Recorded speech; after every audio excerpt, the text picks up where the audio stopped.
This is the right way to make popcorn. Take one.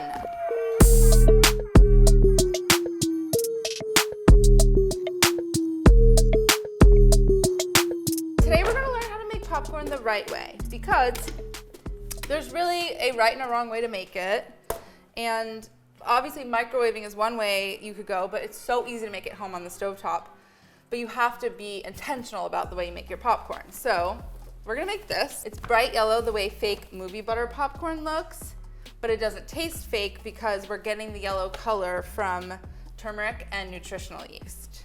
So it's a little sneaky little move that I do. I wanna talk a little bit about popcorn philosophy. So you know how everyone loves butter on popcorn? Those individuals love to pop their corn, melt their butter, and then pour the melted butter all over the popcorn. And when you try and do that, it's like you're like drizzling it, and then like all the butter like clings to this little kernel over here and like this little area.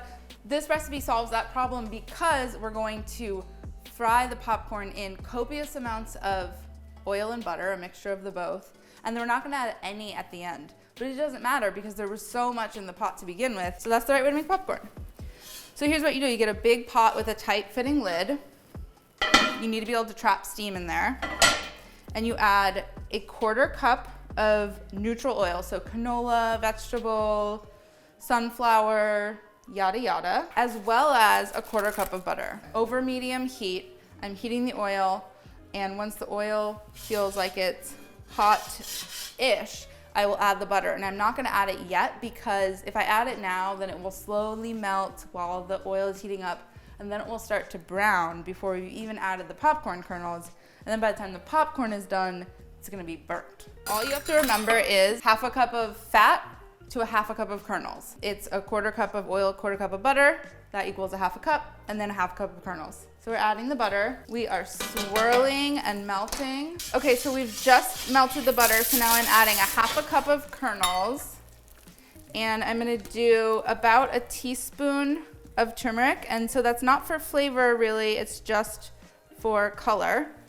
And then a few really big pinches of salt, because we wanna season this from the get-go. And so now we're like toasting the kernels in that turmeric butter. Some black pep.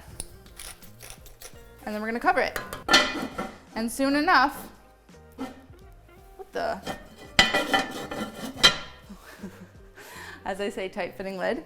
Soon enough, we'll start to hear them snap, crackle, pop. They're not gonna snap or crackle, they're just gonna pop. And then as we cook, we're gonna shake the pot so that they get like distributed and even heat. The shimmy shake of the pot. Carter, stay Carter, can you hear the pops? Sure can. Nice. Okay, so that's great news. Little shake, medium heat. Shaky, shake, shake. And then you're just gonna let it rip until the popping starts to subside, which will be in a couple minutes. You know when it's popped when you start to hear pops that are like this. Pop. Pop. When there's like 3 or 4 seconds in between each pop, then you're like, all right, they're mostly popped.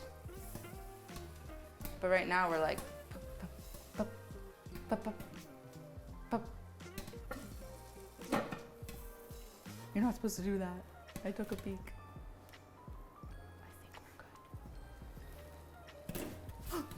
I think we're good. Are we done, Carter?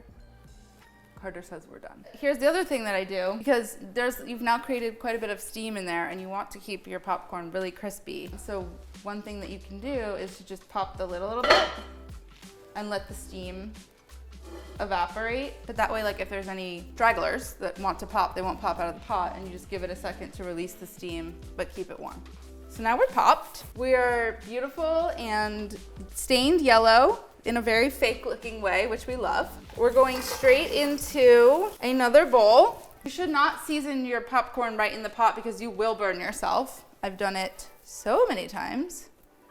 It's worth just going into another bowl. So now we've got popcorn in a bowl, and now we're just going to hit it with so much nutritional yeast, like obscene amounts of it. And it's good to do it while it's hot so that it all sticks. The other thing that's helpful is like, don't fill your popcorn bowl all the way up and then try and season it. I intentionally got a very large bowl out because Now I can like really get in there and be woo, woo, woo, woo, tossing, and nothing's gonna be flying out all over the place. It'll probably need more salt also.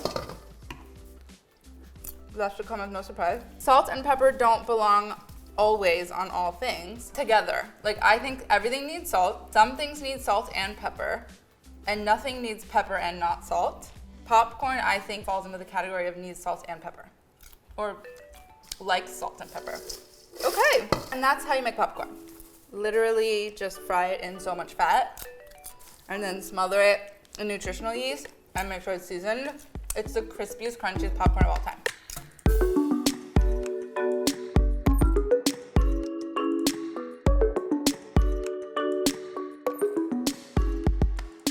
What is nutritional yeast? Nooch. Dried yeast, niacin, pyridoxine hydrochloride, thiamine hydrochloride, riboflavin, folic acid, and cyanocobalamin. So it's really good. So, no idea. Still very unclear.